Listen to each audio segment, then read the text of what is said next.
reka mbahe ikaze inshuti bakunze mwebwe mufatanyije nanjye kugira hamwe ijambo ry'Imana. Ni wa mwanya twigira hamwe ibyanditswe byera, aho Imana yongeye kwemera ko tuvuga ibyayo buri mwanya. Mbese mumeze mute? Mwiriwe? Muriwe neza? Abandi muri amahoro? Reka dushimire Imana rero ikomeje kubana natwe, kandi tuyishimire ko ikomeje no kuduha umwanya nk'uyu nguyu kugira ngo turebere hamwe icyo ushaka ko tumenya binyuze mu byandikishije. Birumvikana ntabwo twabyiga umunsi umwe byose ngo tubirangize, ariko uko dufashijwe akanya tubonye yemera ko twumva ibyayo. Ndabararitse mwese rero, kandi abanyereka ko turi kumwe, abatarabinyereka namwe muzabinyereke ko turi kumwe. Ni ukwiyandikisha kugira ngo umenye ko turi kumwe, nuko uba wakoze subscribe. Uragenda rwose, hari ahantu hari akantu kameze nk'inzogera ugakandaho. Iyo bamaze kukuvivura cyangwa se bagukosoye, ukabona kariya kazogera karagukosoye, ujye umenya ko igihe cyose ndi ku murongo ugomba kubimenyeshwa uko byagenda kose. Kandi ndagusaba icyigisho nk'iki ngiki iyo kije ujye ugerageza nawe kugisangiza abandi, gikore bidasheye, bisangiza abantu ubutumwa, sibyo? Ushobora kuba utafashwe nacyo bitewe n'igihe runaka urimo, n'igihe ucyumviye, ariko hari undi cyafasha bitewe nawe igihe arimo, sibyo? Ndizera ko muzakomeza kuba inshuti nziza, kandi mukararika n'abandi bakajya baza tukigira hamwe ijambo ry'Imana. Ubona ko igihe kigeze, ni igihe gikomeye cyane. Turimo turagenda dusatira bya bihe by'inzara, bya bihe by'inyota. Abantu bamenyereye kwiga ijambo ry'Imana mu nsengero, hari igihe muzaribura. Ndetse n'iri koranabuhanga, abagaragu b'Imana nabo ndetse bavangiwemo n'aba Satani. Ikoranabuhanga bararikoresheje ngo tugire icyo twunguka, ariko umuntu utarabashije kubyungukiramo nawe, hari igihe kizagera byose abure icyo yakurikiraga mu rusengero, icyo yakurikiraga ku ikoranabuhanga nk'uku nguku. Gusa mu rugo se reka twe kuvuga byinshi, ndabizi, reka twe kuvuga byinshi kuko imibereho yacu twese turayizi.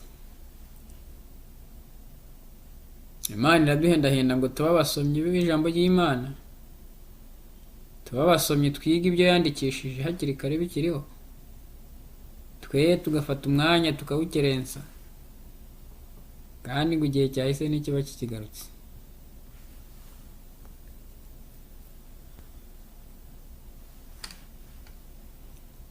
Ndetse umwanditsi umwe Salomo avuga neza ko ibyabaye ari byo bizongera kuba, nta gishya. Amateka tubwirwa azongera yisubiremo rwose. Murabyibuka ko ijambo ry'Imana ryigeze kuba ingume mu gihe itorero ryaciyemo cy'umwijima, muribuka ibyanditswe byera bitwikwa, abagaragu b'Imana bahigwa bicwa. Byose ni mubizi, murabizi. Cyakora bambuze muri rusange, ariko wenda hari umuntu waba ubizi cyangwa se ukaba warabyumvise utanabisobanukiwe. Nicyo bivuze rero kugira umwanya tukumva icyo Imana itubwira, tukiga ibyanditswe byera. Imana ishimwe cyane. Byahishuriwe Yohana igice cya 2 umurongo wa 3, niho handitse ngo hahirwa abasoma n'abumva bakitondera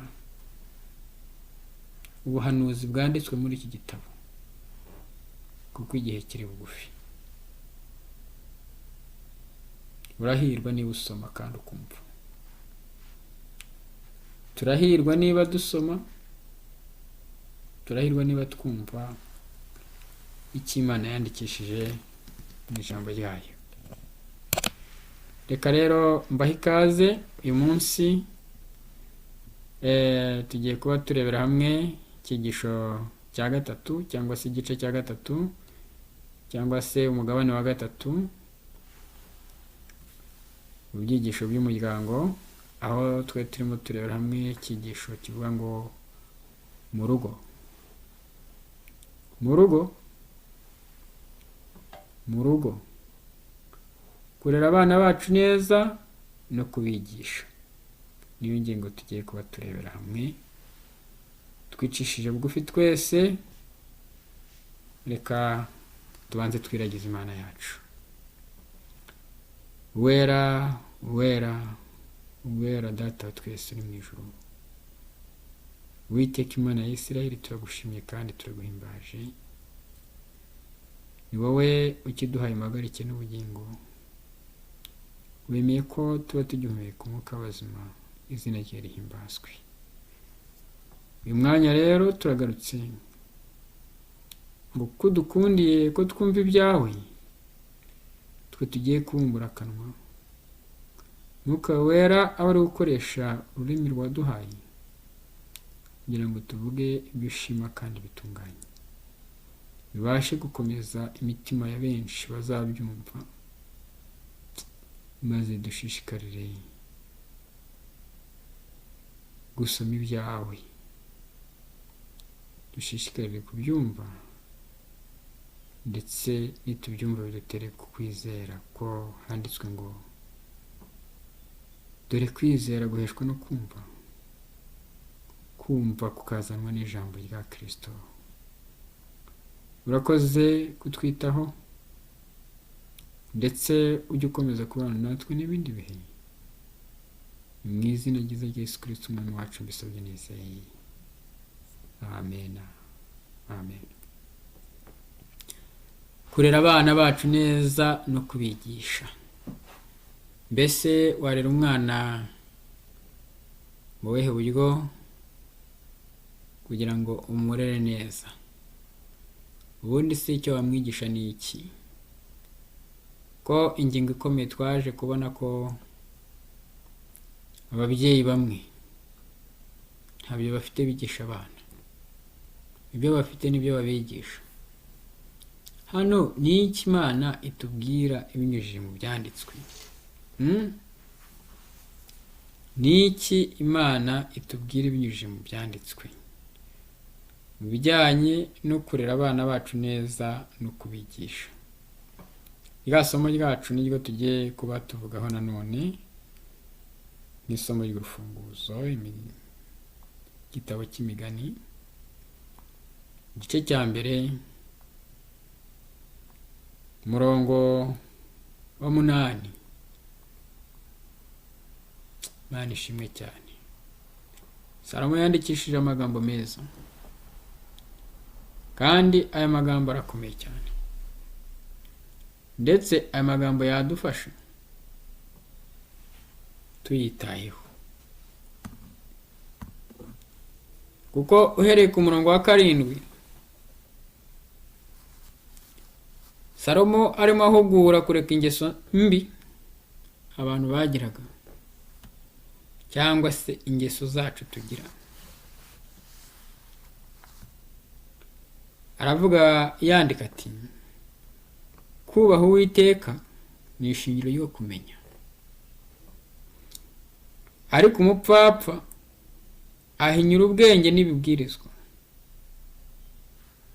Umurongo wa 8, mwana wanjye jya wumva icyo so akwigisha, kandi we kureka icyo nyuko agutegeka. Mwakire neza ijambo ry'Imana.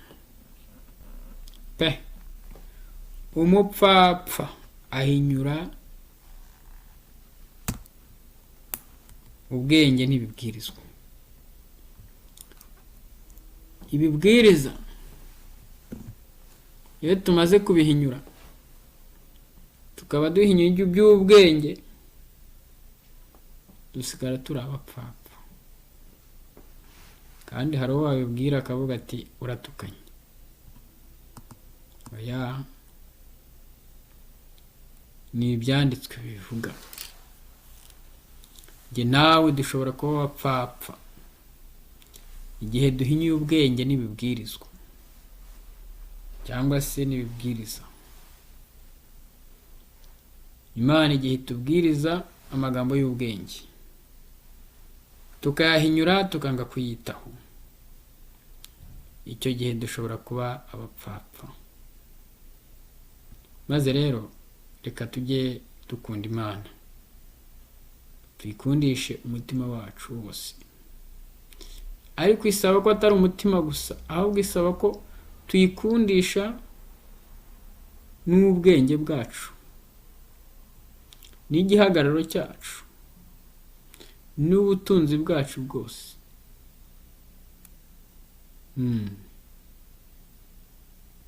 Naho tuyikinze, kuko nayo naho yadukinze. Mbaremeye itanga umwana wayo aba incungu ku bwa benshi, atari benshi gusa ahubwo ku bwa bose, inyoko muntu, kugira ngo tutazimirira mu cyaha, urupfu rugahabwa intebe ugatsinda, ahubwo aratuzura, turagurwa, turongera duhabwa andi mahirwe yuko bagacira mu maso y'Imana. Imana ishimwe cyane. Reka twikuba abapfapfa. Ubutumwa bwiza bwa Yesu bwanditswe na Yohana. Yohana yagiye yandika amagambo akomeye cyane. Igice cya 5 ku murongo wa 39 niho ngira ngo nkwibutse iri somo kandi urifate mu mutwe nibigushobokera rwose. Iri somo ryiza cyane, atari ukuba ari ryiza, ahubwo ni isomo rifite icyo rivuze mu ntekerezo zawe iyo wabigenzuye neza. Hari aho uri gukura, hari n'aho uri kujyana. Haranditse ngo murondora mu byanditswe.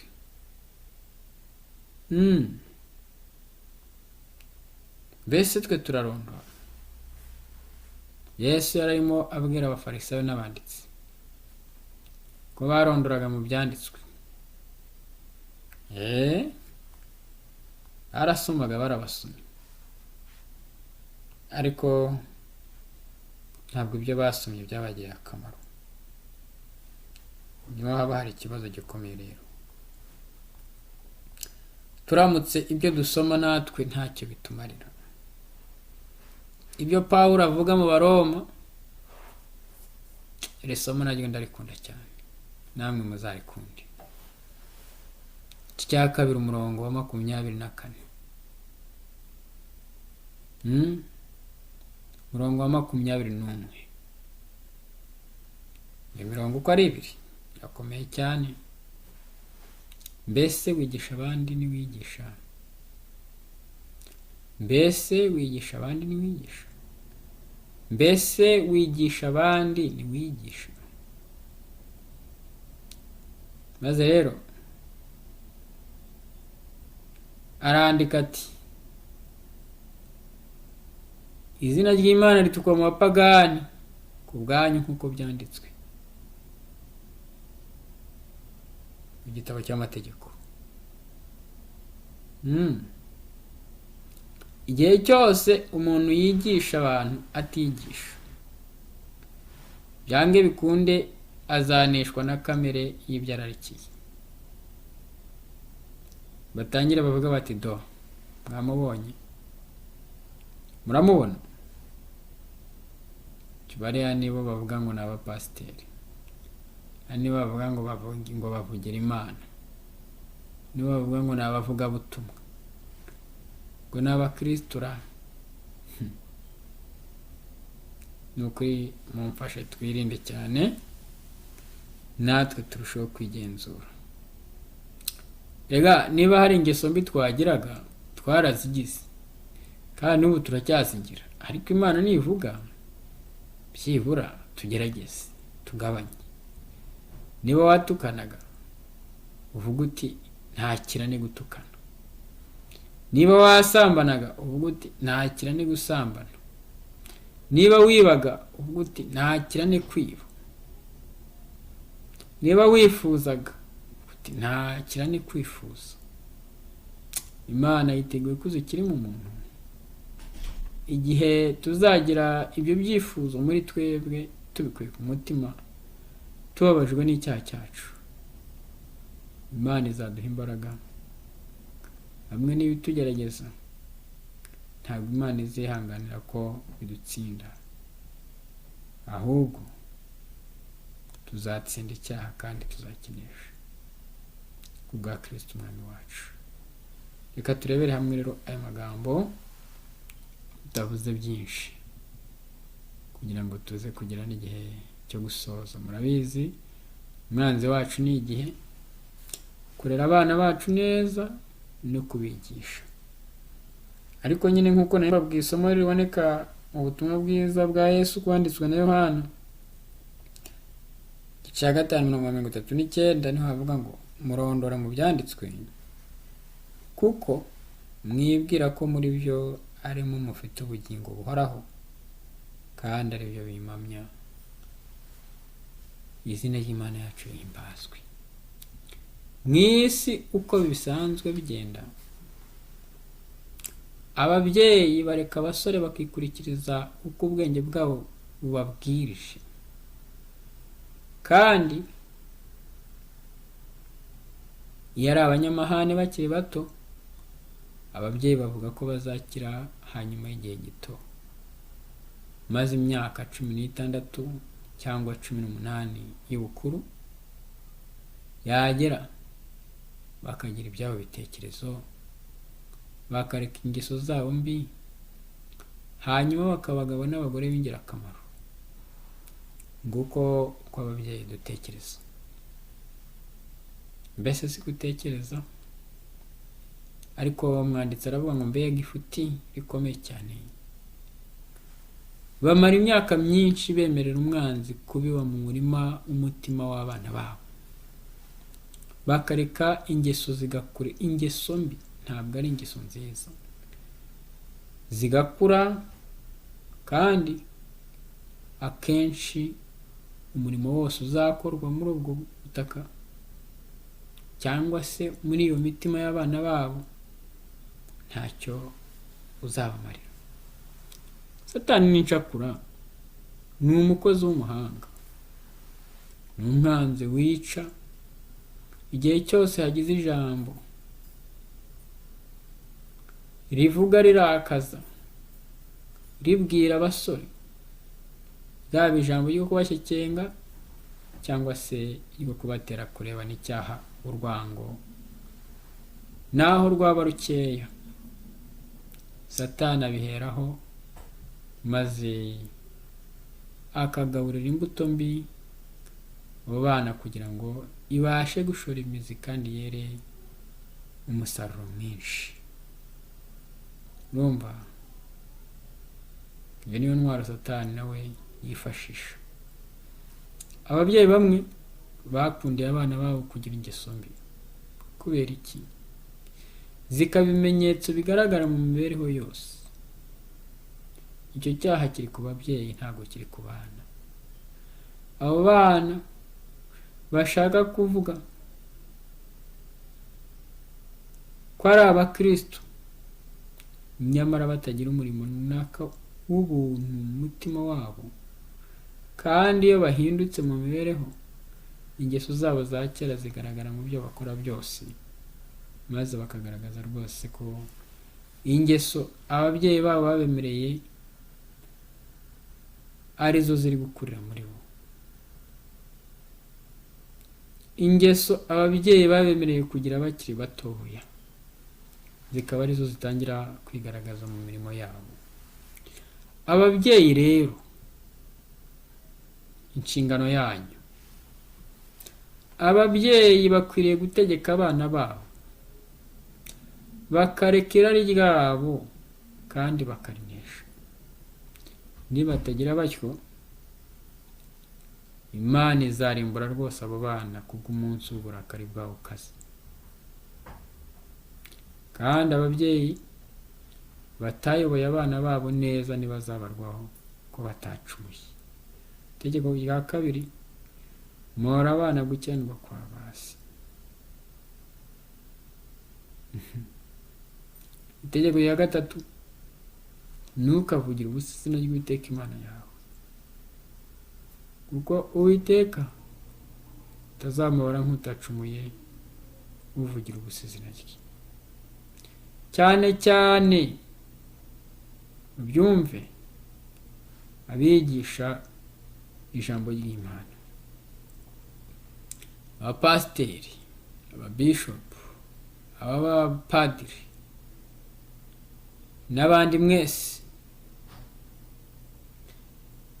abagaragu b'Imana bakwiriye gutegeka abo mu ngo zabo babigisha kwicisha bugufi.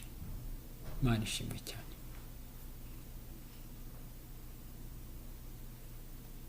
Umwanditsi yandika avuga ati, nabonye yuko batiteguye guca imanza no gutunganya ibyo mu itorero mu gihe batabasha gutegeka neza ingo zabo.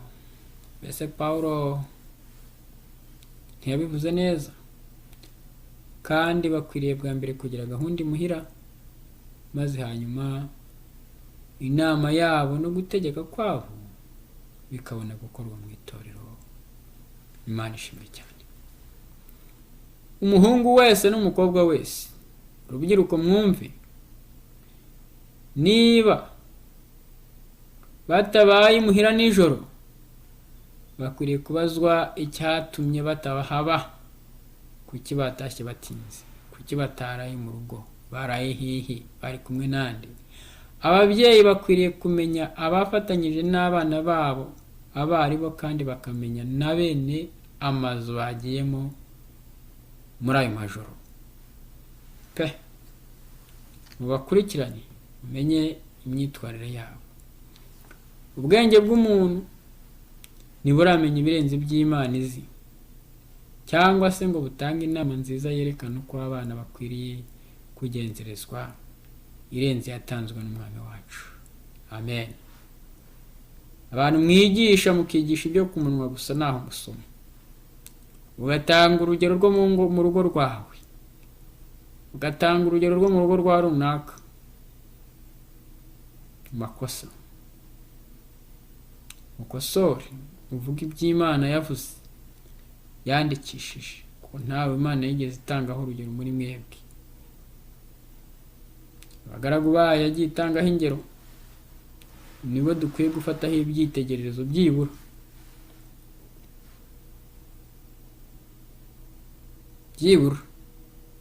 Ariko urifata ugateranya abantu ukabigisha ku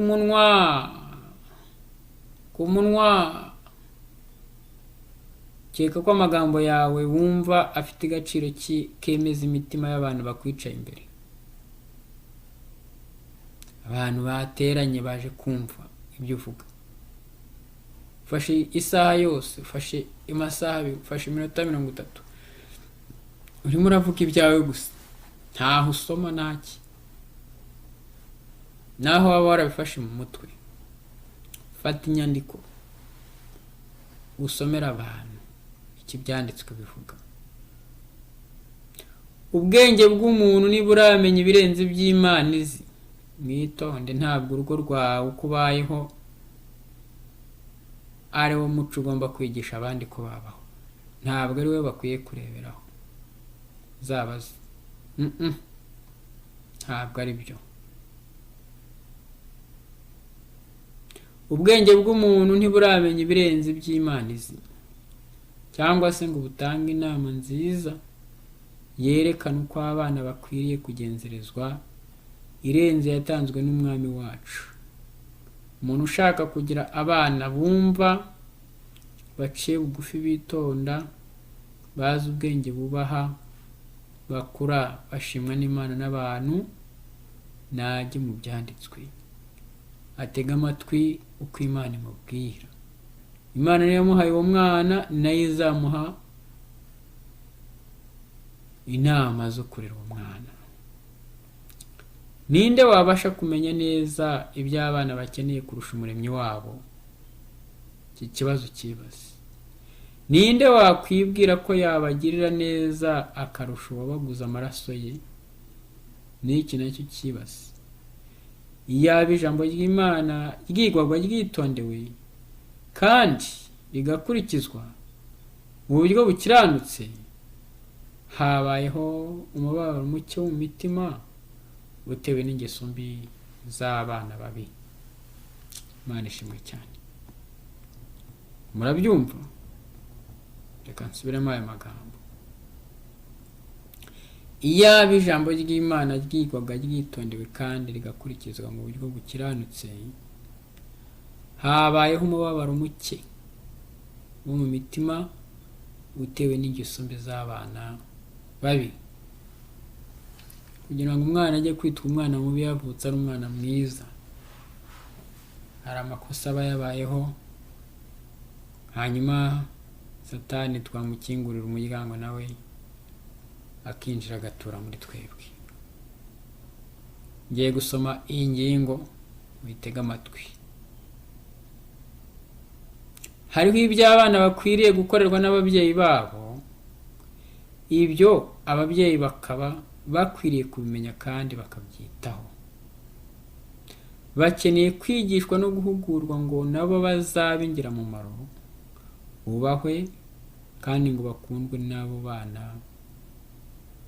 n'abo babana, kandi ngo babe bafite imico iboneye kandi yera no mu bihe bizaza. Imana ishimwe. Abasore, umva wa musore waho uri hose, abasore bakwiriye kwigishwa yuko imibereho yabo myiza y'ubugingo n'iyo mu bihe bizaza byose bishingiye ku mico yo mu bwana no mu busore. Igihe utiga rero ibyanditswe byera ukiri umusore, yewe naho Imana yonyine kugira ngo uzabyiga wabaye umugabo. Abagabo n'abagore bavuga ko bubaha Bibiliya kandi bagakurikiza ibyo yigisha, bananirirwa mu buryo bwinshi gusohoza ibyivuga. Igihe bigisha abana bikurikirira kamere yabo mbi, bakayirutisha ubushake bw'Imana bwerekanwe mu byanditswe. Uku kwirengagiza inshingano gutuma imitima ibihumbi byinshi yizimirira mu byaha. Bibiliya ifite amategeko yigisha uburyo bwiza bwo kuyobora abana. Imana ishimwe cyane. Bibiliya yonyine, Umwuka w'Imana iyo uyisoma niwe ukwigisha, kwereka amategeko yigisha uburyo bwiza bwo kuyoboramo abana. Iyaba iby'Imana ishaka byitonderwaga n'ababyeyi, twabona muri iyi minsi umutwe w'abasore bakora umurimo. Ariko ababyeyi bavuga ko ari abasomyi ba Bibiliya kandi ko ari abayoboke bayo, bakora ibinyuranye rwose n'ibyo yigisha. Mbese kuko siko bimeze? Twumva imiborogo y'umubabaro n'agahinda y'ababyeyi b'abagabo n'abagore barizwa n'ingeso z'abana babo. Bakamenyaho gatoya gusa yuko ari bo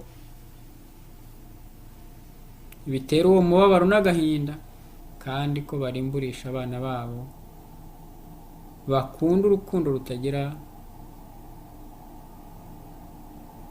akagero kandi atari urw'ukuri.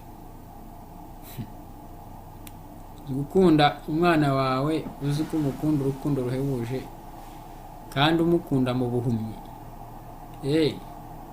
kananirwa kumuha ibyatuma azagira ubugingo buhoraho, we ngo ndamukunda n'umwana wanjye gusa, ukamurekera mu bibi.